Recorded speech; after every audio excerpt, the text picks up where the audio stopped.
Okay, so starting with the chapter 3 questions, we'll start with the 3.1 section. So the very first question tells us we need to add and subtract the complex numbers. We're only going to do one of these. These are both really similar, so I'll do one, then you guys can do one on your own. So let's do the first one together, A. So A says we want to do 3 minus 2i and minus 6 plus 7i. Okay, so then when we're subtracting these two numbers, all we need to do is just distribute this minus sign and then combine all the like terms. So the minus is going to go to the 6, this minus sign is going to go to the 7. And so rewriting all of that, we'll have 3 minus 2i, then the minus 6, then the minus 7i. Now combining all the like terms, there's a 3 minus a 6, that'll give us a minus 3. And a minus 2i minus 7i, which will give us a minus 9i. And then nothing we can do to simplify from that point on, and so this would be our answer. The next one, number 2. So we need to multiply the complex numbers together. 7 plus I times 2 plus 2i.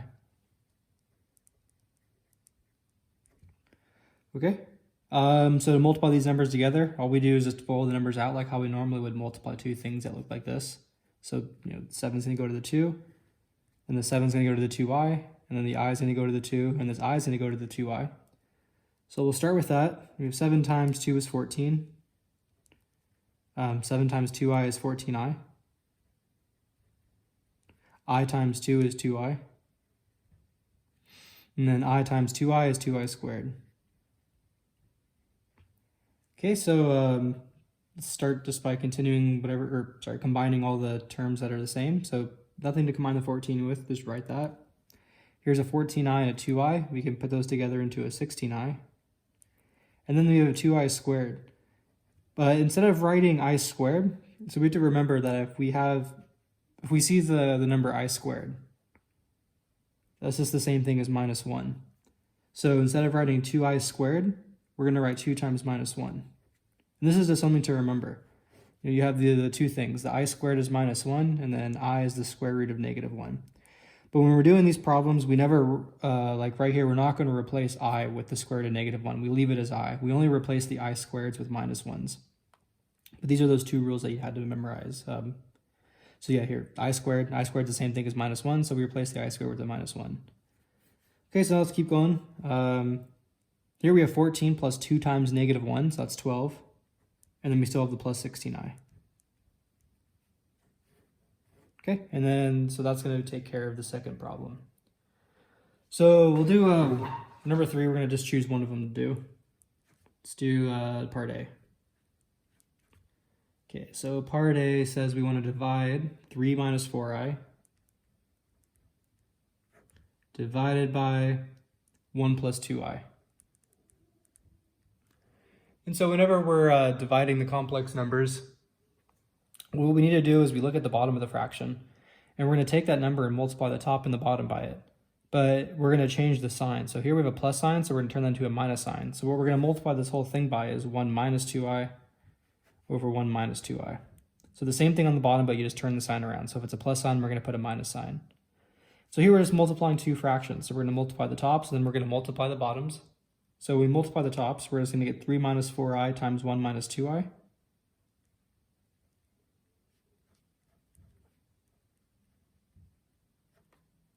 And then we multiply the bottoms, we're going to get 1 plus 2i times 1 minus 2i.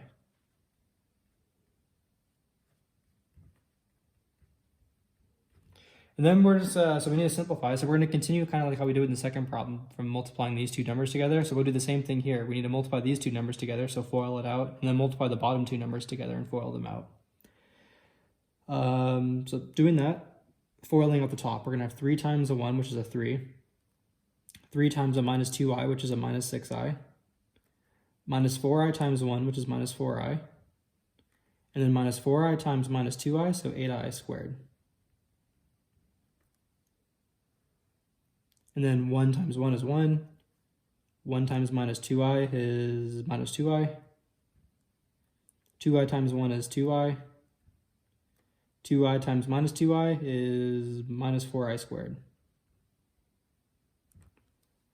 All right, and now the last step, just but we can start combining some like terms on the top and then combining like terms on the bottom. Let's move up here. So nothing to combine with the 3 right now, so let's rewrite the 3. The minus 6i and the minus 4i become minus 10i. And then 8i squared, but just like before, instead of writing the I squared, we're going to write a minus 1 there. So it's going to be 8 times minus 1. Okay, on the bottom, we have 1 minus, nothing to combine the 1 with, just rewrite that. The minus 2i and the plus 2i, those go away. And here we have minus 4. Again, we have an I squared there, so we're going to put a minus 1 instead. Okay, so what should we continue with now? So on the top, there's a 3 and then an 8 times a minus 1, which is minus 8. So 3 minus 8 is minus 5, so we're going to have a minus 5 on the top, minus 10i. And on the bottom, we're going to have, here's a minus 4 times a minus 1, which is a positive 4. So you have 1 plus 4, which is 5. And so it's good, this is enough to leave the answer, but if we want to keep going, to simplify this even more, so this is just a fraction. We have something times something, or minus something divided by this. So we can do this divided by that, minus this divided by that. So the first thing, minus 5 divided by the bottom, so minus 5 over 5. Then we have our minus sign, and then 10i over 5. And that can be simplified a little bit. 5 over 5 is just 1, so the first term is minus 1. And 10 over 5 is 2, so then minus 2i. And this will be the answer for part A. And so we're not going to do all, let's just do like the first step of part B. Let's do that over here. So for part B, on number 3, we wanted to divide 6 minus 8i over 3 minus 2i.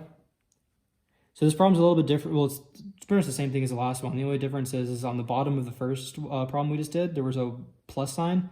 And on the bottom of this one, we have a minus sign. So we still do that same step where we multiply the top and the bottom by the bottom, but we need to turn the sign around.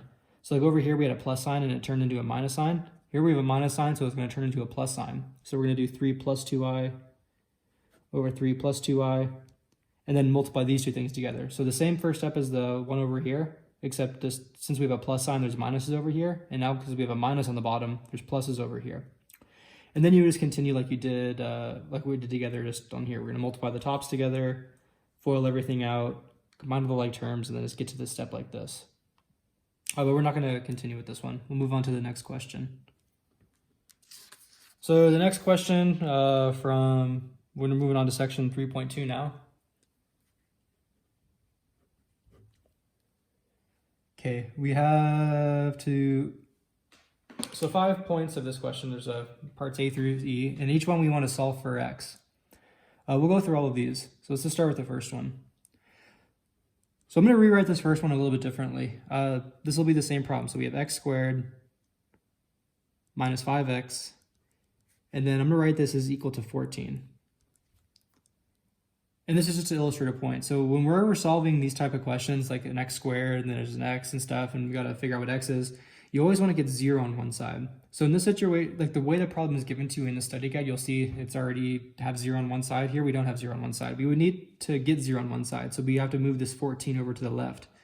So if the problem was given to you like this, you'd have to rewrite it as x squared minus 5x minus 14 is equal to 0. So subtract the 14 to the left. And this is the one I have it written right here on the bottom. This is how it's given to you in the study guide. So say if the problem was given to you like this, you'd have to turn it into that. So now once we have 0 on one side, like we do here, and just everything else on the other side, what we need to do is either use a quadratic formula or a factor. Those are the only two ways we know how to solve these type of problems. And it's always helpful to see if you can factor it first. So whenever we need to factor this, it's, we had those two situations, whether there's a 1 in front of the x squared or there's a number in front of the x squared. Here we have a 1 in front of the x squared. And whenever that was the case, all we need to do is find numbers that multiply up to this and then add up to this one. And that's not too hard to find. If you just took 7 and minus 2, multiply those two numbers together, you're going to get minus 14, and then add them together, you get minus 5. So for example, you draw the parentheses, x here and x here, looking for the numbers that multiply up to minus 14, but then add up to minus 5. And so that's going to be minus 7 and then positive 2. Since minus 7 times 2 is minus 14, and minus 7 plus 2 is minus 5. So now we need to solve this equation. So we got this thing times this thing is equal to 0, so we set both of the pieces equal to 0. And then solving this one, add the 7 over, we're going to get x is going to be 7. Subtract the 2 over, we're going to get x is going to be 2. Okay, and then here's our 2 answers for part A. Let's move on to part B. So part B, similar looking questions. We have x squared plus 2x plus 5 is equal to 0. Again, we want to see if factoring is possible. And again, we have a 1 in front of the x squared here. So if we were going to factor, all we would need is numbers that multiply up to 5, but then add up to 2. And there are no numbers that do that. We can't find numbers that multiply up to 5 and then add up to 2. So that's not going to work. We can't factor this one. So what we're going to need to do is use the quadratic formula. So let's write that off on the side. X equals negative b plus minus square root b squared minus 4ac all over 2 times a. Okay, so now we just need to fill out this whole formula, or the equation, with all the a, b's, and c's from this side. And remember, this a is always the number in front of x squared, b is always the number in front of x, and then c is always the number just alone at the very end. So let's write that out. In this problem, a is 1, since there's a 1 in front of the x squared. B, the number in front of x, is 2. C, the number just alone, is going to be 5. So then we just put this a, b, and c in this formula over here, and then we simplify. So we get x is negative b, so negative 2, plus minus square root of b squared, so 2 squared, which is 4, minus 4. A is 1, c is 5, all over 2 times a, so 2 times 1, which is just 2. Now let's just start simplifying this. So we have a minus 2 plus minus. So here, that's going to be 4 times 5, which is 20. So let's write that out. 4 minus 20. 4 times 1 times 5 is 20. Here's the 4, and here's still the minus sign. All divided by 2. Okay, here we're going to have minus 2 plus minus. 4 minus 20 is negative 16. So that's divided by 2. And now we can simplify the square root of minus 16. So that's going to be minus 2 plus minus. So we know that whenever we have a minus sign in the square root, we can just get rid of that and write it as an I on the outside. So we're going to have an I. And then what we'd be left with is just the square root of that number. So square root of 16 all over 2. Let's continue up here. So now we have minus 2 plus minus. Okay, there's still the I. And then the square root of 16, that's 4. All that divided by 2. And so now we can break up this fraction. So we can write this as minus 2 over 2, the plus minus sign, and then I times 4 over 2. And then minus 2 over 2 is just minus 1, plus minus, and then 4 over 2 is 2, so 2i. So these are going to be our 2 answers for this one. Minus 1 plus 2i, and then minus 1 minus 2i. All right, let's move on to the next one.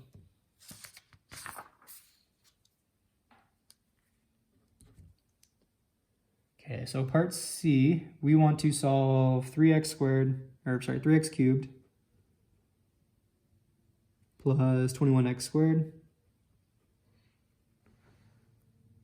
minus 24x equal to 0. So this is a little bit different from the previous problems. The previous problems we had an x squared, an x, and then no variable in the last term. And we also didn't have a number in front of our first term. We always had a 1 there, not a number that wasn't 1. So the first thing we want to do when solving these problems is see, can we take something out of each of the pieces? And at first we see we could take an x out. There's an x here, an x here, and an x here. So we can at least take one of the x's out. But we could also take a 3 out from everything. We could take a 3 out from this first term, a 3 out from 21, and we can also take a 3 out of minus 24. So all we can take out is a 3 and an x. So we're going to take out a 3x, and what we're left with is when we take this 3 out and we take one of the x's out, we're going to be left with an x squared here. If we take a 3 out of the 21, there's going to be a 7. And if we take, there's 2 x's here, we're taking one of the x's away, so we're going to put an x here now. Taking a 3 out of 24, that gives you 8. And then we're taking out this x, so we're not going to write an x here anymore. And this still equals 0.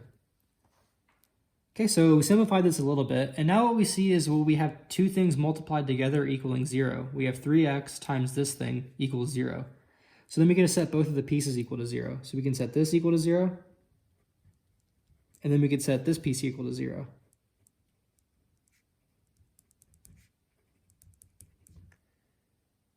And now we just got to solve both of these equations separately. This one's easy, just divide the 3 over. We're going to get x is equal to 0. So here's one of our answers. So for this one, this is just like the very first problem we did. We can factor this. So put an x, or two sets of parentheses, our x. We got to find what numbers multiply up to minus 8 and then add up to 7. Well, that's going to be plus 8 and minus 1. Then we solve this equation. We're going to get x is going to be minus 8. And this one, we're going to get x is going to be positive 1. So these other two answers will also be part of the answers for this problem. So we have these three answers, 0, minus 8, and then 1. Okay, so part D. So what we want to do is x to the 4th plus 3x squared. And then there's a typo in the study guide. I'll have to change this. It needs to be minus 70, not minus 70x. So this is what the problem needs to be. X to the 4th plus 3x squared minus 70 is equal to 0. I have an x here on the study guide, but I'll change that. So it needs to look like this. Okay, so how we do these problems are, so these are different than the previous three we've done. Here we have an x to the 4th, and then an x to the 2, and then nothing. And whenever this is the setup where you have a 4, a 2, and then nothing, what you need to do is you pick a letter. We usually choose u, and we let u equal x squared. This is always what we do. And then if we were going to square both sides of this, we'd have u squared is equal to x to the 4th. So this step is always, whenever you have a 4 or 2 and nothing, this is always the first step. So u is x squared and u squared is x to the 4th. And then we're going to replace all of our x's with u's. So for example, here's an x to the 4th. X to the 4th is u squared. So that term's going to become u squared. Then we have plus 3. X squared, we said x squared was u. So we're going to put a u here. Then minus 70 equals 0. So now we need to solve this equation. Which we can do by factoring. So this is going to be able to factor. So I'll have a u here, and we're looking for numbers that multiply up to minus 70, but then add up to 3. So what we're going to do is plus 10, and then minus 7. Again, so 10 times minus 7, that's minus 70, and 10 plus minus 7, that's positive 3. So this is going to factor into this. Okay, so that equals 0. Then, once we have this set up, we'll have both these pieces equal to 0. So we're going to get u is minus 10, and then u is 7. But when we're solving these problems, we don't want to know what u is, we want to know what x is. So we just found what u was. U was minus 10, u is 7. So we need to replace all the u's with x's. So u, that's the same thing as x squared. So instead of saying u is minus 10, we'll have x squared is equal to minus 10. And instead of u is equal to 7, we'll have x squared is equal to 7. And in order to solve both of these equations, we have to take the square root of both sides. So we'll take the square root of this side. We'll get x is equal to plus minus square root of minus 10. And we'll take the square root of this. We'll get x is equal to plus minus square root of 7. And the only thing we can do to simplify here is instead of writing a square root of minus 10, we'll write, so plus minus, we'll put an I here, and then just write square root of 10. And then nothing to simplify for square root of 7. So we have these four answers. We have plus minus square root of 7, and then we have these answers as well too, plus minus I square root of 10. Okay, so the last one from this section, to do part E.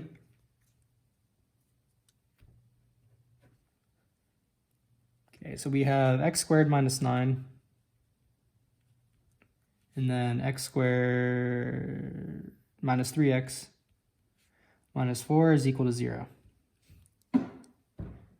Okay, so the way this problem is already given to us, we have two things multiplied together equaling 0. This is 0 over here. We have this piece multiplied by this piece is equal to 0. And whenever we have two things multiplied together equaling 0, we get to set both of those pieces equal to 0. So we could set x squared minus 9 is equal to 0. And we could set x squared minus 3x minus 4 equal to 0.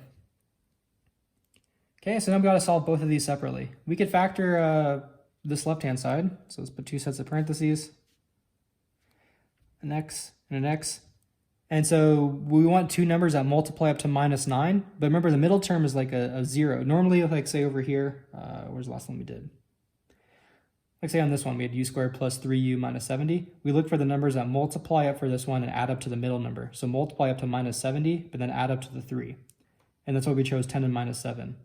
Over here, we want to multiply up to the last number, the minus 9, but add to the middle number. But the middle number is 0, so we need to multiply up to minus 9 and then add up to 0. So that's going to be minus 3 and plus 3. Since minus 3 times 3 is minus 9, and minus 3 plus 3 is 0. Okay, so this one, in order to solve this equation, we factor into this. That equals 0, so we get x is going to be 3.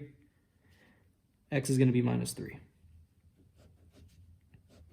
Okay, same thing with this one over here. We got to factor this. So numbers that multiply up to minus 4 but add up to minus 3, and that's going to be minus 4 plus 1. So minus 4 times 1 is minus 4. Minus 4 plus 1 is minus 3. So then we're going to get x is going to be 4. X is going to be minus 1. Okay, and then we have these 4 answers for part E. All right, so that's all we have from section 3.2. So the next one, let's do the section 3.3.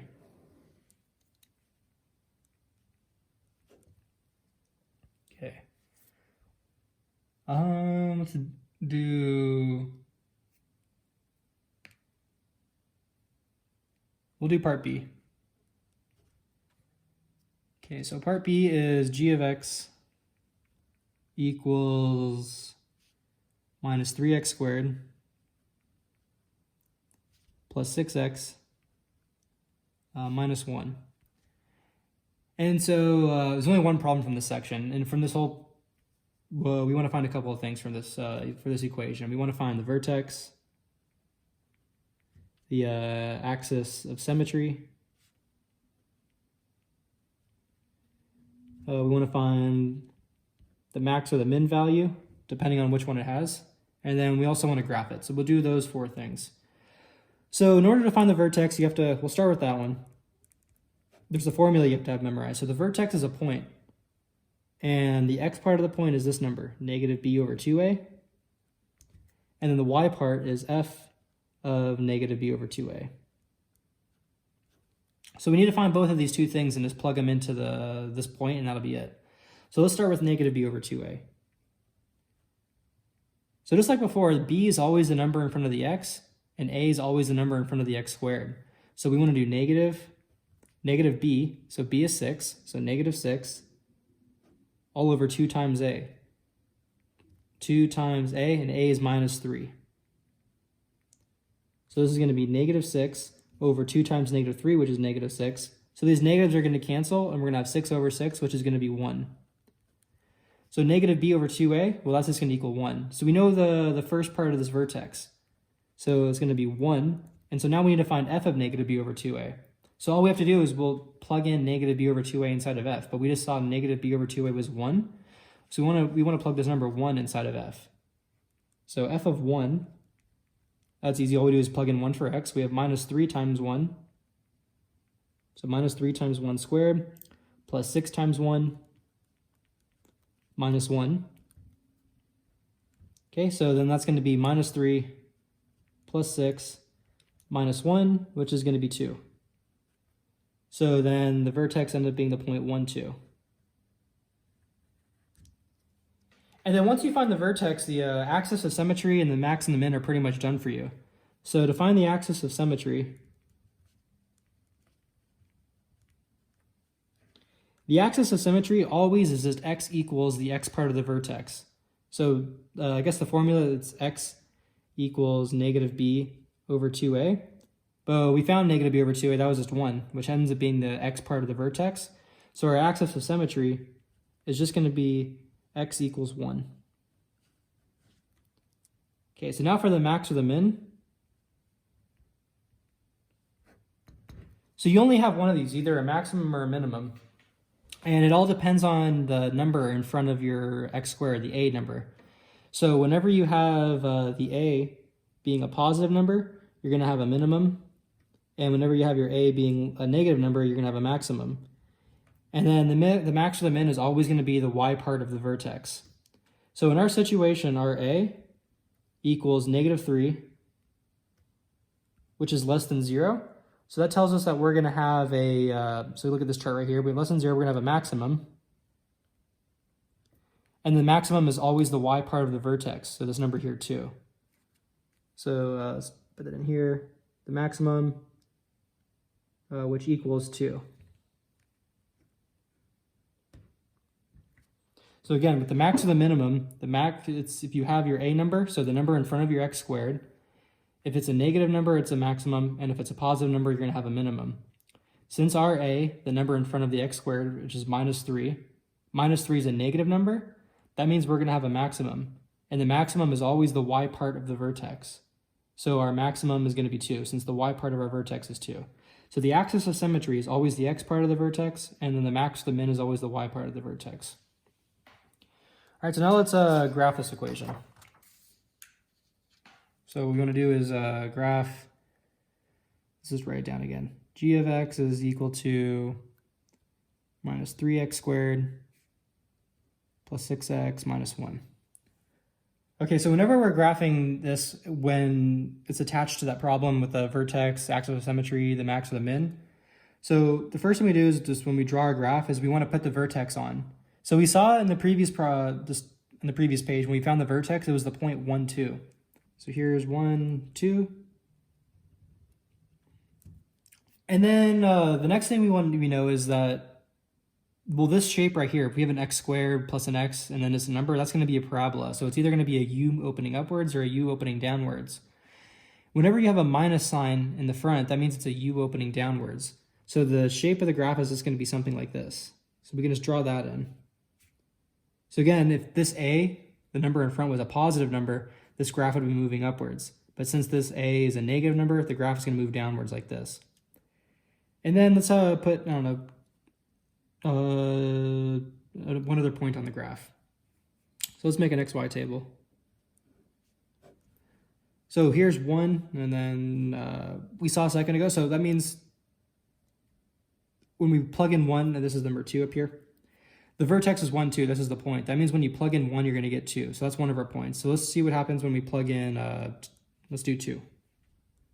If we plug in 2 to this equation up here, we're going to get minus 3 times 2 squared plus 6 times 2 minus 1. So here's minus 3 times 4 plus 12 minus 1. So minus 12 plus 12 minus 1. And then we're going to get, that cancels off, so we just have minus 1. So when we plug in the number 2, we're going to get minus 1. Okay, so I kind of drew this graph poorly. Let's put, this is going to be 2 over here. So and here's minus 1. We'll have this point. So we have this point over here, 1, 2. And this point, 2 minus 1. Okay, so that'd be good enough just for graphing. And say I have another question we want to add to this that's not on the study guide. We want to find the intervals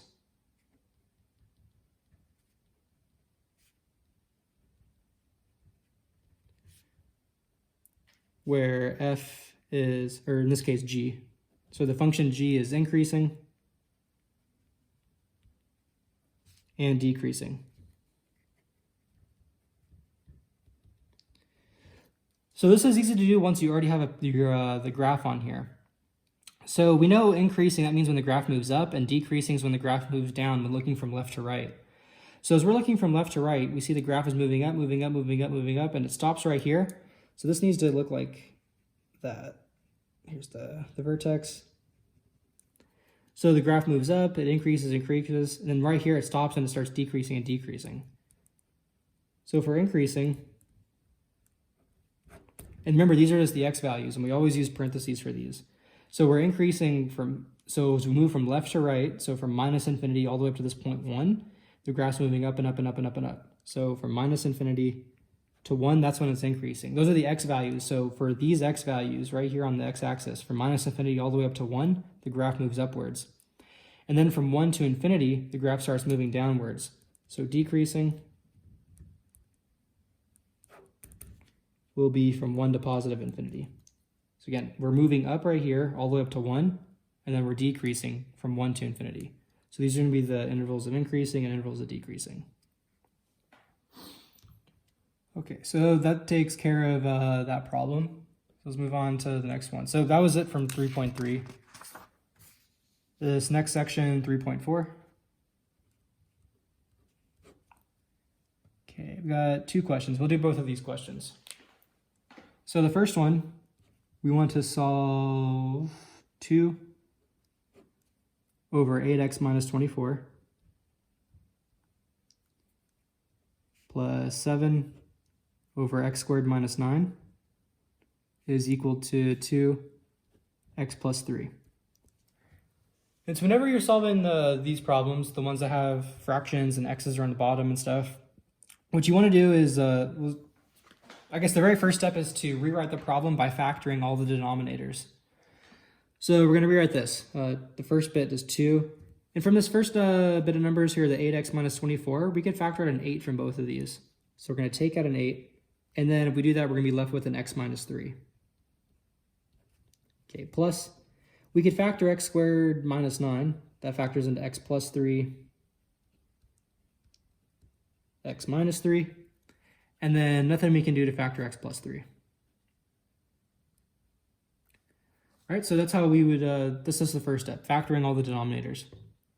And so now what we want to do is find the common denominator and multiply the entire problem by that. So the easiest way to find the common denominator, let's just write that off on the side. So the common denominator is, well, how we're going to find it is we'll be looking at all our denominators and we're going to write down one of everything we see. So just starting from left to right, here's an 8. So an 8 is going to be part of the common denominator. Here's an x minus 3. That'll be part of the common denominator. Keep moving. Here's an x plus 3. That'll be part of the common denominator. Here's an x minus 3. We already wrote that, so we're not going to write it again. And then here's an x plus 3. Again, we already wrote that, so we're not going to write it again. So just these three numbers multiplied together is going to be the common denominator. And what we do with the common denominator is we multiply the entire problem by it. So we're going to have 8, x minus 3, x plus 3. And we're going to multiply the whole problem by this. 2, so 8, x minus 3, plus 7, x plus 3, x minus 3 equals 2, x plus 3. Okay, so now what happens when we multiply this whole common denominator through? So it's going to go to the first term, then the second term, then the third term. When it goes to the first term, this 8 and the x minus 3s are going to cancel. So you're just going to have a 2 and an x plus 3. In the middle term, the x minus 3 cancels, the x plus 3 cancels, so you're going to have this 8 and the 7. And the last one, just the x plus 3's cancel, so we're going to have an 8, the x minus 3, and then the 2. So the 8, the x minus 3, and then the 2. And so now we need to solve this equation. So all we need to do is just get rid of all the parentheses by distributing everything that's in front of them. So here we're going to distribute this 2 instead of this parentheses. So we have 2 times x is 2x. 2 times 3 is 6.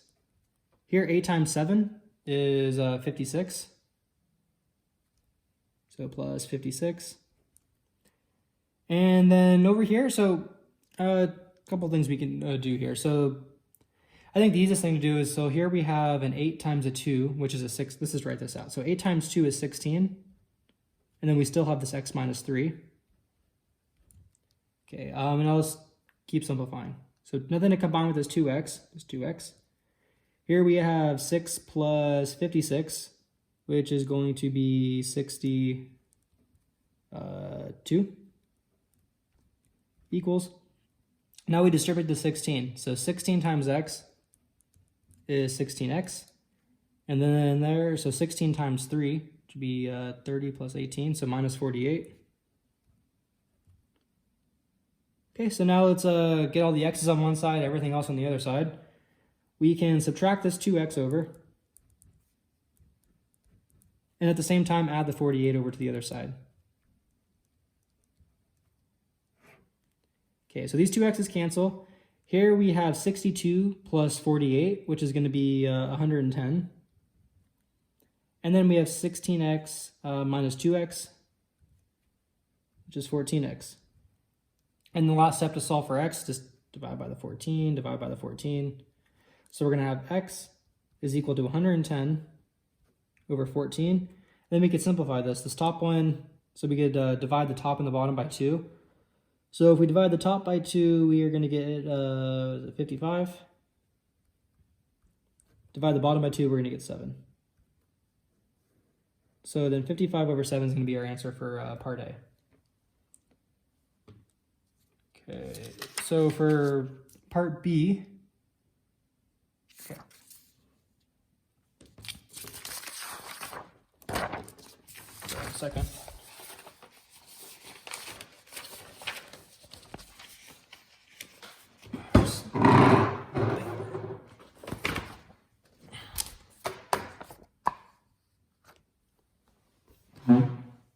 Okay, part B.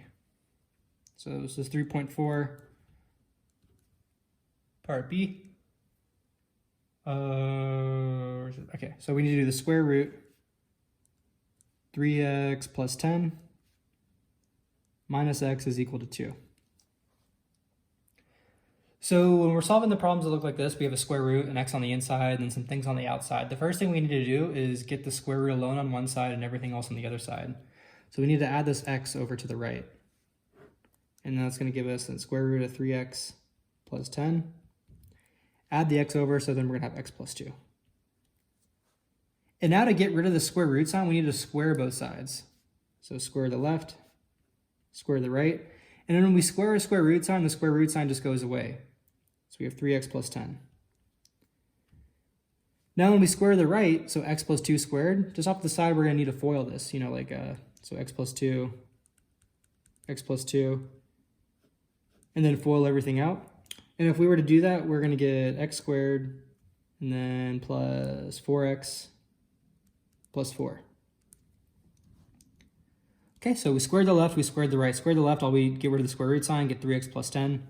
Square the right, we do that by FOILing. And if you were going to do all that work, it's going to simplify to x squared plus 4x plus 4. And so now we need to solve this equation for x. So we have to get 0 on one side and everything else on the other side. So we could subtract this 3x over, subtract the 10 over. So we're going to get 0 is equal to x squared. The 4 minus 3, that's just going to be x. 10 minus 4, it's going to be minus 6. And so in order to solve this, we need a factor. So we're going to get 0 is equal to... So this is going to factor. We need numbers that multiply up to minus 6, but then add to the middle number. And so that's going to be plus 3 and minus 2. So 3 times minus 2, that's minus 6. 3 plus negative 2 is positive 1. And then solving this equation, we just set both of these pieces equal to 0. We get x is minus 3, and then we get x is minus 2. Then we need to remember that when we're doing these problems, the square root ones, solving for x, we need to, so once we find our two answers at the very end, we need to plug these answers back into the original problem to make sure that it gives us the right number. So let's start with checking for, so we need to check our answers.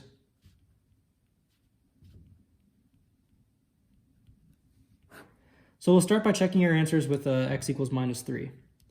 So we need to plug x equals minus 3 back into the original problem and see if we end up getting this left-hand side equaling 2. So let's start with that. We're going to get the square root. So plugging in minus 3 for x, so 3 times minus 3, then plus 10, and then minus x. Remember, this was right here, this was the original problem. So minus x, so minus a negative 3, is equal to 2. We have to see if this is true or not. So here we're going to get the square root. 3 times minus 3, that's negative 9, plus 10, minus a negative 3, so plus 3, equal to 2. So negative 9 plus 10 is 1, and then plus 3 equal to 2. Square root of 1 is just 1, so we have 1 plus 3 is equal to 2. But the left-hand side is 4, and 4 does not equal 2. So that means x equals minus 3 is not going to be an answer. Oh, sorry, I made a mistake here. So this has to be a plus 2, not a minus 2. So remember, so we're setting both of these equal to 0. So we're going to get this one is minus 3, and we're going to get this one is going to be positive 2. Okay, so now let's check the positive 2 answer. Okay, so we plug in 2 for x. We're going to get square root of 3 times 2 plus 10 minus x, so minus 2 equal to 2. So we have square root, 3 times 2 is 6. So we have 6 plus 10, and then minus 2 equals 2. The square root, so 6 plus 10 is 16. Let's just write everything out. We have square root of 16 minus 2 is equal to 2. Square root of 16 is 4, so we have 4 minus 2 is equal to 2. But 2 minus 2 is 2, so 2 does equal 2. So that's good. So that means x equals positive 2. That's going to be our only answer. Okay, and so that's how we would do part B. Okay, so that takes care of all the questions from 3.4. Let's move on to the next section. So 3.5 questions.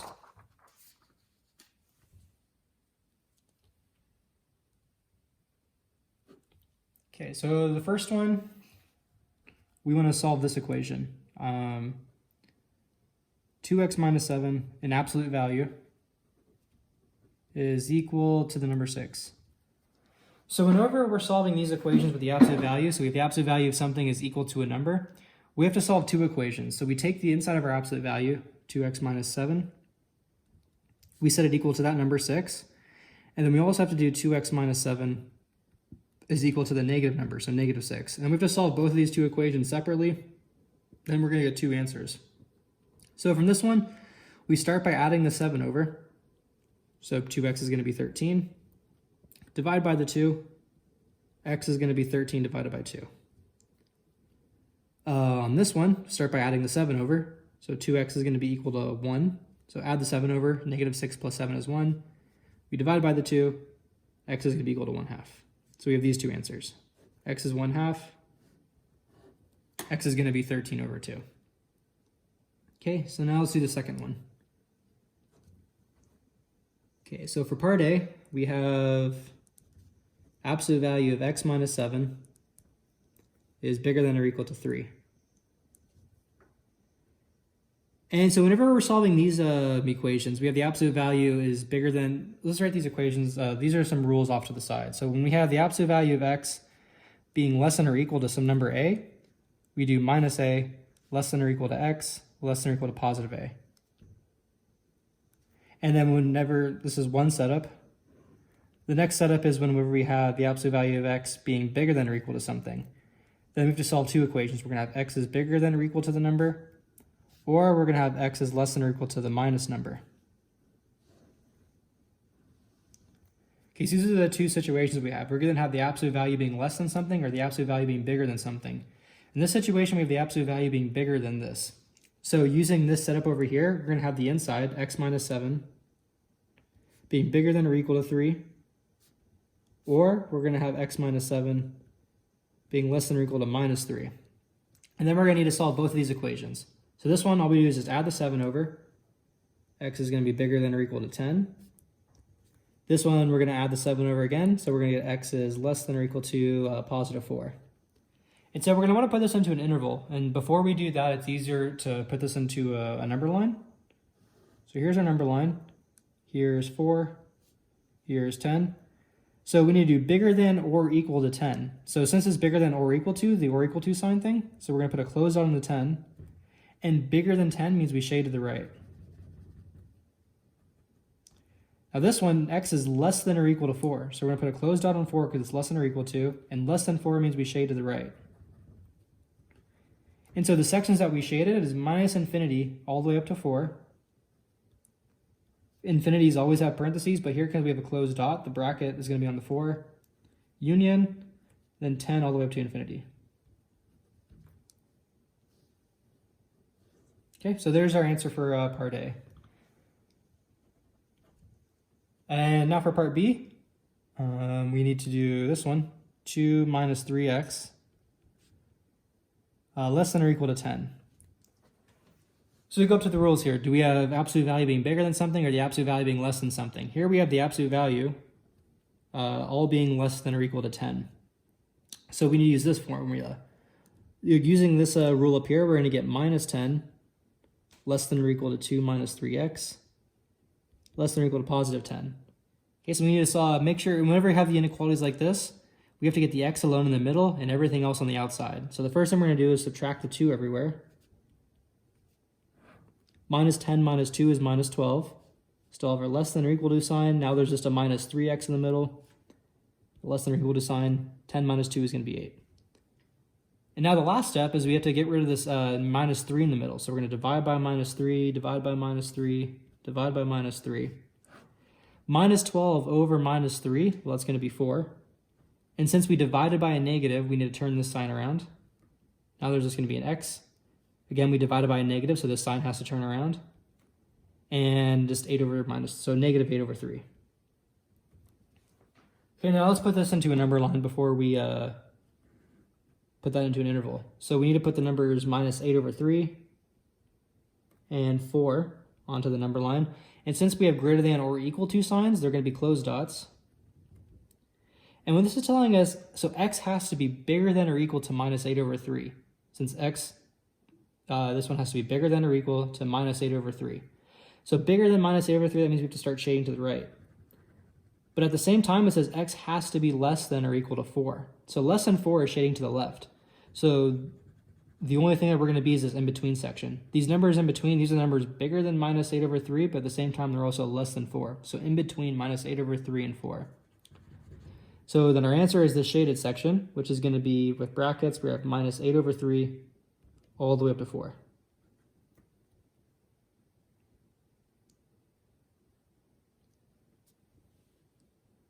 Okay, so that takes care of all of the chapter 3 review questions.